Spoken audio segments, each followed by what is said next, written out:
una hipótesis que puede ser interesante explorar de cara a pensar por qué las élites se encuentran desorientadas y no consiguen construir un discurso o una serie de circunstancias estables para impedir que los desequilibrios que permanentemente se presentan generen crisis tanto económicas como sociales como militares, es pensar qué es lo que ha ocurrido y por qué con el pensamiento crítico, vale decir, qué ha ocurrido con aquellos discursos que surgen en distintos ámbitos de lo social que precisamente critican el modo de funcionamiento del sistema, sea en lo material o en lo simbólico, y permiten en este sentido construir estrategias adaptativas, aunque sea como reacción. Quiero decir, si en un conflicto determinado surge una oposición fuerte a una élite de poder, esta élite de poder por supuesto puede intentar reprimir esa crítica, pero en general es mucho más productivo para la propia élite comprender las causas del surgimiento de esa crítica, lo cual le permite, bueno, construir nuevos esquemas de regulación. Y en este sentido podemos observar que uno de los problemas con los que nos encontramos actualmente es que las élites no están teniendo una oposición más que dentro de sí mismas. No encuentran en las clases subordinadas, en los sectores subalternos, en los sectores de pensamiento crítico, auténticos rivales sociales a partir de lo cual pensar estrategias de regulación y adaptación, como pudo serlo en su momento el New Deal, el nuevo acuerdo en Norteamérica, que era de tipo corporativo, o el estado de bienestar, que más tarde evolucionó en la idea de tercera vía, sostenida por intelectuales importantes como Jürgen Habermas o Anthony Giddens, o incluso en lo jurídico político Norberto Bobbio. Es decir, gente de mucho peso que pensaba que podía haber una alternativa al capitalismo mediante el uso de las herramientas del Estado que permitieran, bueno, constituir una sociedad que no requiriera de una revolución para llegar a un acuerdo entre clases, al menos parcialmente, para que no existiera precisamente la inestabilidad y se viviera en un estado de, bueno, moderada estabilidad y felicidad. Lo cual se refleja también de alguna manera en el modelo chino, en el cual a partir de los principios del comunismo de Estado, se llegó a la conclusión de que era posible permitir un ingreso de capitales que reestructuraran la economía china para alcanzar un grado de, llaman, moderada prosperidad, que no es tan diferente en alcance en cuanto, por ejemplo, a consumo, de lo que se hablaba en la década del 60, 70 u 80 respecto del consumo en Europa, por ejemplo. Claro que han cambiado los parámetros de consumo, los intereses de consumo, las formas de consumo, porque el capitalismo ha sido muy dinámico en cuanto a revolucionar no solamente los medios de producción, que es algo atendible, algo que tenemos que tener en cuenta, sino también los productos de esos medios de producción, los resultados sociales de la producción, lo que se valora como poseedor de utilidad social de consumo, vale decir, valores de uso, como dijo en su momento Marx. Pero precisamente en este sentido podemos observar que el pensamiento crítico ha perdido cosas importantes. Para empezar, lo más evidente es la ruptura del pacto escatológico marxista. Ya prácticamente ningún sector social en el mundo admite los principios revolucionarios marxistas en cuanto a su escatología. La idea de que el triunfo de la revolución socialista iba a llevar a la dictadura del proletariado, que iba a llevar al verdadero comunista y con ello al abandono del reino de la necesidad para pasar al reino de la libertad, con una consecuente pérdida de necesidad de la existencia de un Estado, tanto en términos de sus capacidades represivas como organizativas, porque la organización iba a estar en manos de la propia población, en donde iban a haber desaparecido las clases sociales enfrentadas. Me refiero no solamente es que no se cree en ese relato, sino que no se responde políticamente a ese relato, a una búsqueda de construcción por parte de los sectores subordinados de un esquema de poder social que responda a la persecución de esos objetivos, de ese camino, el camino del socialismo real, no me refiero de lo que se llama socialismo, en las estructuraciones capitalistas. Una cosa mucho más moderada, mucho más fijada en lo que en realidad es un corporativismo entre clases en donde se regulan y contienen las tendencias del sistema, sea a aumentar las tasas de explotación, por un lado, o a destruir el régimen de propiedad privada por el otro. Entonces, las clases subordinadas, por decirlo así, ya no responden a este pacto marxista y por lo tanto esa forma de pensamiento crítico ha perdido muchísima fuerza, probablemente porque inherentemente, no solamente políticamente, sino que desde la idea de lo social que se manejaba, no está respondiendo a la realidad, sea por cambios imprevistos en la realidad, sea por fallos inherentes a la teoría o ambos. Lógicamente, quien les habla opina en este último aspecto en que hay que repensar la teoría porque ha fallado en ambos niveles. Lógicamente, si falla la teoría, falla la praxis asociada, pero es necesario repensar la propia teoría en un sentido mucho más profundo de lo que fue repensada en la segunda mitad del siglo XX. En parte también tiene que ver todo este proceso con la ruptura del motor generador de las tensiones del capitalismo, que fue siempre la explotación, es decir, la tasa de plusvalor extraída al trabajador, que continúa existiendo, el trabajador, la trabajadora, lógicamente, que continúa existiendo, la explotación se da a través del diferencial que existe entre el valor agregado en la producción y el precio de ese trabajo, el salario, ahí hay una diferencia de la cual se apropia el empleador y que se verifica en la venta de la mercancía en el mercado. Pero lo que ocurre es que hay un diferencial muy grande entre lo aportado por energéticamente por el trabajador y la energía suplementaria que termina aplicada al producto. ¿Cómo la plusvalía solamente puede ser producida a partir del trabajo humano? Ciertamente lo que ocurre es que el abaratamiento de los costos de producción es exponencial en el último siglo y medio de evolución capitalista y ha generado una ruptura con este motor original de las tensiones que era la lucha por la tasa de explotación. Reduciendo bastante la tasa de explotación, la productividad del sistema igualmente se ha disparado a niveles impensados, lo cual genera una situación muy extraña, que es la presencia en muchos lugares de explotación capitalista, altas tasas de pobreza, pero con niveles de consumo extraordinariamente elevados en términos comparativos. Entonces, una parte de la ruptura con el pacto marxista estaba precisamente dado por las promesas de consumo. Cuando las clases trabajadoras simplemente eran explotadas y no disfrutaban del consumo, era una cosa interpelarlas en términos ideológicos en pos de la ruptura de las relaciones capitalistas de producción. Pero una pobreza consumista como la que tenemos ahora, es más difícil ofrecerle una idea de una sociedad mejor sin clases, pero con menos consumo.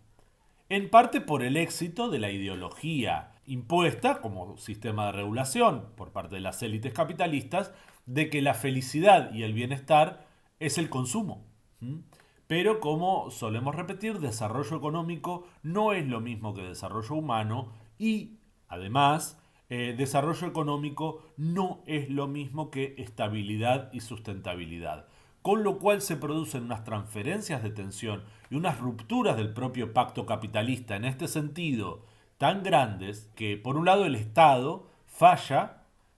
regularmente falla, quiero decir, consistentemente falla como espacio de regulación en este sentido, es decir, de proveer consumos, pero el propio consumismo falla en la posibilidad de proveer otro tipo de formas de estabilidad como bueno, el bienestar psicológico, el bienestar en el mundo de lo laboral, en el bienestar familiar. El sistema proyecta a los sujetos, a las personas, tal cantidad de tensiones que por sí mismo genera malestar, inseguridad, inestabilidad con total independencia de los niveles de consumo que se han alcanzado, que son, bueno, imprevistos y enormes. Entonces, tenemos un cambio en el paradigma de el ascenso social como mejoramiento estructural al ascenso social como parámetro de consumo. Como aumentó mucho la capacidad de consumo de los sectores subordinados, pobres, explotados, por un lado se invisibiliza todavía más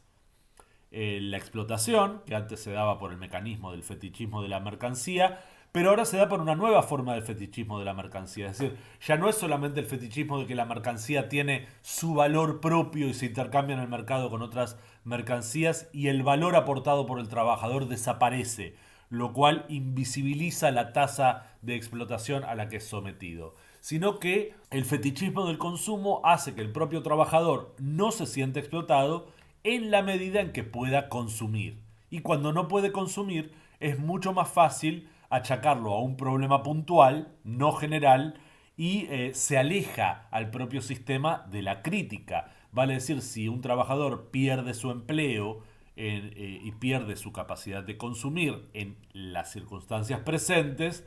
es mucho menos probable ideológicamente que le eche la culpa al funcionamiento del sistema, porque ha desaparecido esa crítica de las relaciones de producción. Y el sistema falla más bien porque los gobiernos son corruptos, la gente es imbécil, el empleador en particular era una persona malvada y no la situación de clase a la que pertenece un trabajador. Y a esta circunstancia, la izquierda, el pensamiento crítico, tampoco ha sabido darle respuesta, sea por incapacidad de luchar ideológicamente con las élites, lo cual es atendible, sea porque hay cuestiones teóricas y de funcionamiento del sistema a las cuales no ha sabido atender intelectualmente. Y también puede ocurrir que el tipo de inestabilidades que le presenta el sistema ya no sean los que eran en la edad del capitalismo original, estudiado por Marx. En realidad no es el original, pero es el estudiado por Marx. Y entonces el tipo de crisis capitalistas, la típica crisis de superproducción, que se sigue produciendo objetivamente, ya no responde al momento ideológico de los sectores subordinados. No tiene una paridad de crisis, entonces no se lee como tal, no se lee como un momento de crisis y los sectores intelectuales orgánicos críticos no han sabido dar respuesta hasta el momento de manera consistente a este problema. Y tengo que decir que en lo personal yo tampoco lo he conseguido. En parte porque la perspectiva que he utilizado es quizás excesivamente estructuralista, pero también porque las inestabilidades del sistema se orientan de un modo que parecen trascender el propio conflicto de clases, las propias tensiones clasistas. Las tensiones del sistema son más amplias en este sentido, entonces el pensamiento crítico, tal como yo lo estoy desarrollando, intentando desarrollar, no responde meramente a la condición de los conflictos de clases. No significa que sea superador en el sentido político, pero también es un indicador de que es insuficiente el sistema de tensiones de clases para explicar el momento presente. Otros elementos que atentan contra la posibilidad del pensamiento crítico de pensar lo social es, creo yo, el avance de determinadas tecnologías que intervienen en el funcionamiento de lo social a niveles mucho más profundos y alteran la propia naturaleza de lo que entendemos por trabajo humano, este del cual sí se podía extraer plusvalor. La incidencia de las nuevas tecnologías de la información, de la comunicación en el trabajo son tan grandes, producen una ciborgización del trabajo humano que ya impiden ver el límite entre un humano y otro. Vale decir, por supuesto, estas tecnologías producen formas de relación social. Eso no está en discusión, al menos no en la manera en que tengo yo de pensar la situación. Lo que está en discusión es que la propia relación social mantenga el mismo tipo de cualidad sistémica. Entonces, la ciborgización del trabajo, que se da a través del uso de las tecnologías, a través de la propia máquina herramienta ciborgizada, totalmente mediada por sistemas informáticos de gestión y control, pero también en la comunicación, y también en la dependencia de la tecnología para establecer las relaciones de producción de cualquier tipo, incluyendo las intelectuales. Lo estamos viviendo yo como productor de este video y quien sea que lo vea como consumidor de esta información, de esta producción intelectual, que puede ser exactamente cero o pueden ser miles. Si yo produjera un video de otro tipo, probablemente más consumible, probablemente fueran esos miles que es muy improbable que se dé en este caso. No es esa tampoco la intención, pero hay que ser conscientes de lo que significa producir con las nuevas tecnologías, incluso producir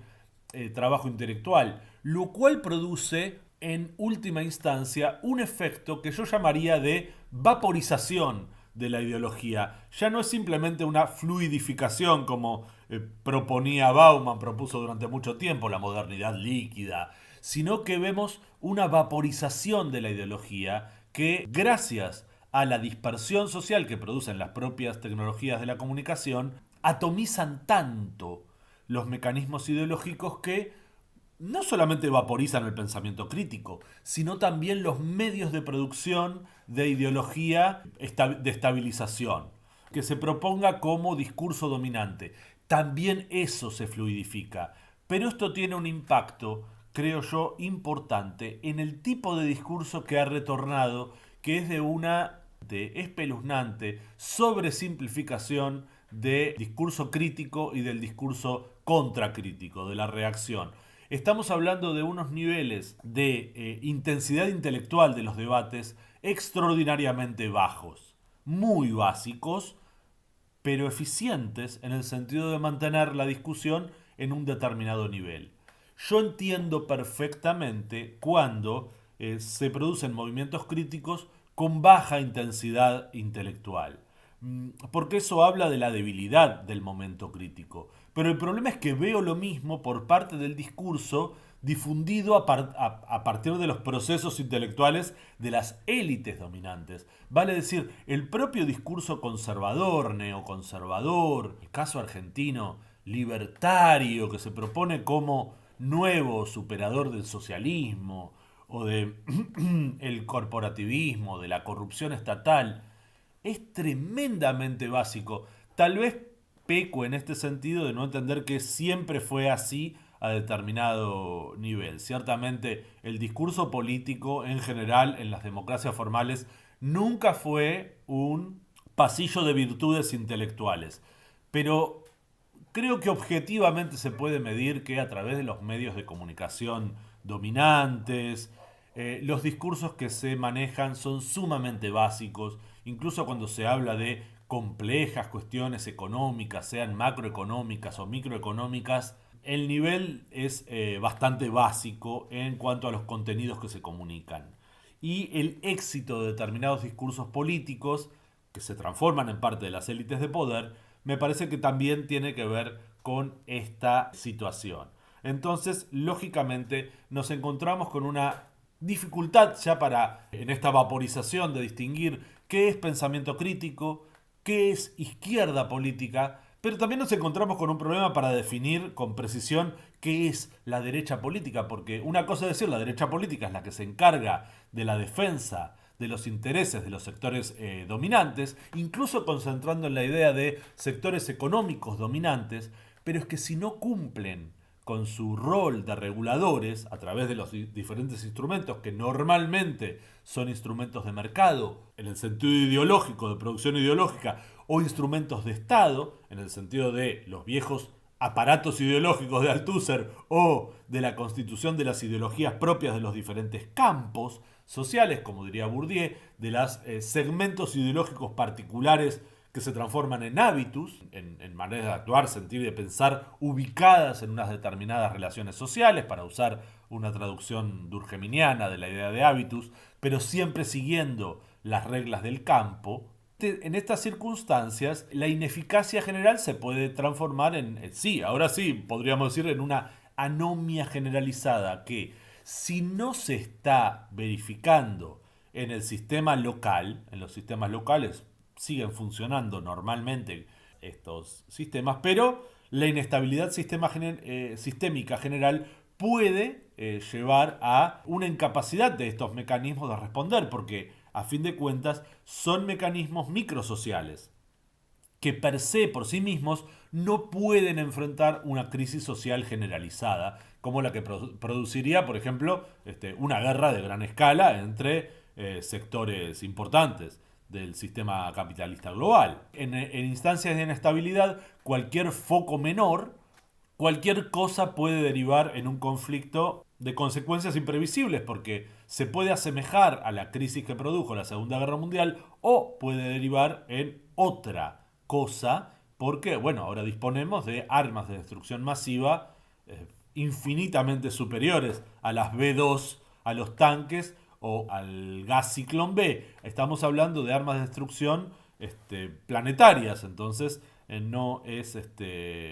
para tomarlo en broma, es una amenaza tangible. En cualquier caso, nos encontramos con que tenemos por un lado una abundante flotabilidad, inestabilidad de los valores burgueses tradicionales, y un enfrentamiento crítico fragmentado, vaporizado, que por su propia virulencia discursiva, porque no hay auténtica capacidad de ejercer violencia material en este sentido, digo violencia discursiva no simbólica, porque eso es otra cosa, precisamente delata que los movimientos progresistas, sean de cualquier tipo, feministas, ambientalistas, veganos, animalistas, vinculados a la defensa de sectores desprotegidos como los portadores de determinadas o gente que tiene determinadas enfermedades, genera por un lado una atomización de la conflictividad, pero por otro lado una virulencia discursiva que en realidad refleja precisamente una profunda debilidad a la hora de construir discursos con capacidad de generar corrientes sociales de opinión consistentes, cohesivas, incluso estables en el tiempo y en el espacio. Entonces se presentan grandes verdades puntuales con escasa capacidad de política de imprimirlas en el espacio social, pero con mucha virulencia, lo cual se refleja en circunstancias como las políticas de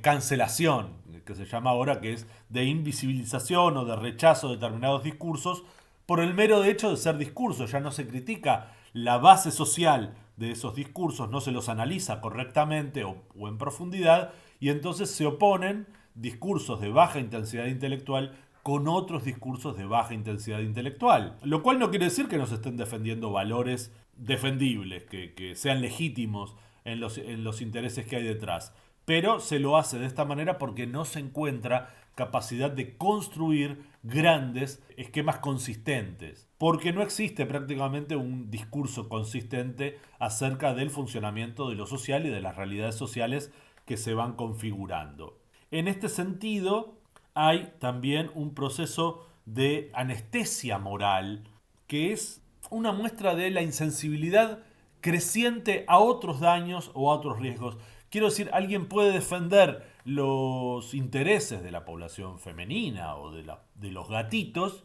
y gracias a que tiene ese foco se olvida de las otras cosas, porque por un lado no existe un sistema ideológico coherente, consistente como pensamiento crítico general, pero también porque resulta estabilizador tener un lugar crítico propio y no tener que preocuparse por los otros problemas que aquejan a lo social o a otros sectores sociales. Entonces se produce una sordera y una ceguera recíproca que uno debería decir, bueno, esta es la situación ideal para los sectores dominantes, en el sentido de que su poder es incontestado, nadie se les opone a todo el poder en conjunto, porque nadie está diciendo las amenazas a los gatitos, es parte del funcionamiento del sistema, salvo sectores intelectualmente más desarrollados, pero no me refiero a ese tipo de discurso crítico, sino al predominante, que está basado en el grito, en la cancelación,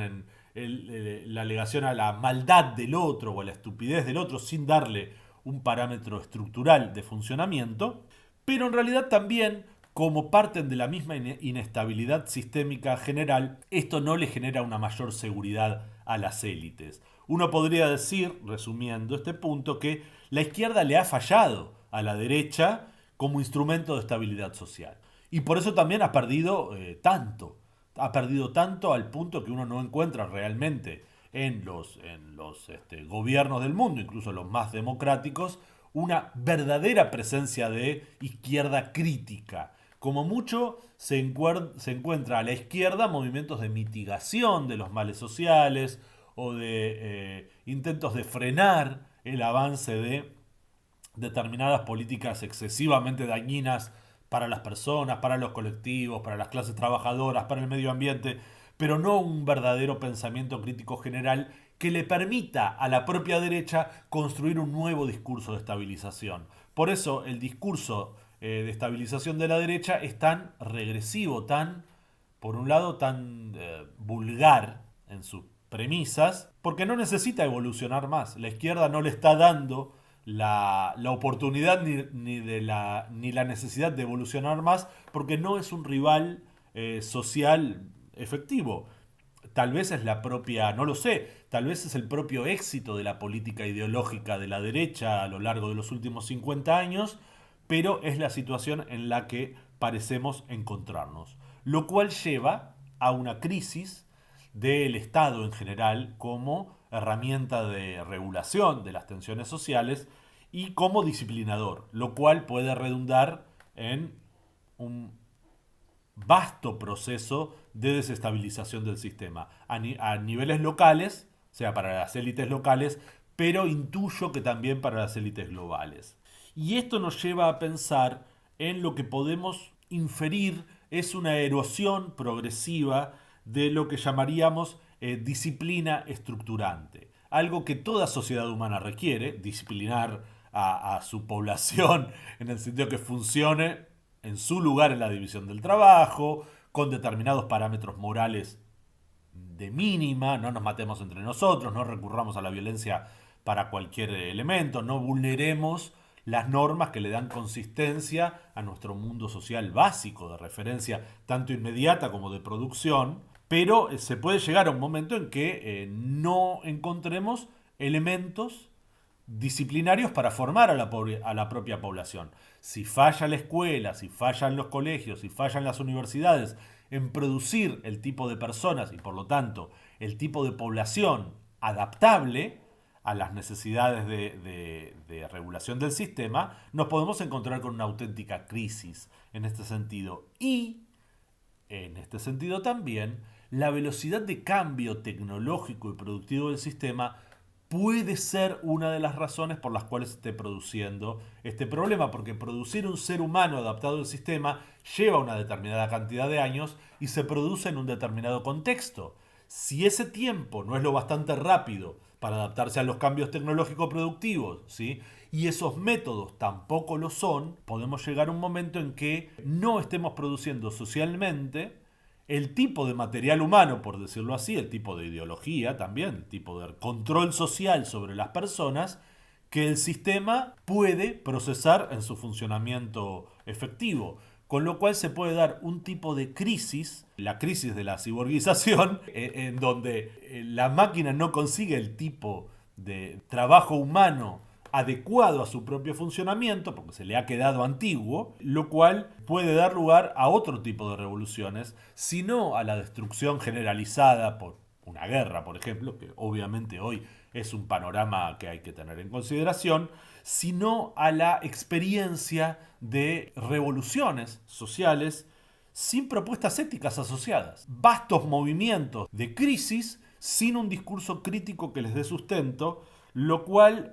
nos puede llegar a lugares totalmente imprevistos y sumamente riesgosos. Bueno, hasta aquí esta serie de reflexiones que quedan completamente abiertas, quizás mucho más que otras cosas que suelo publicar, pero me parecía interesante para dejar un registro y comenzar a pensar en estas cuestiones.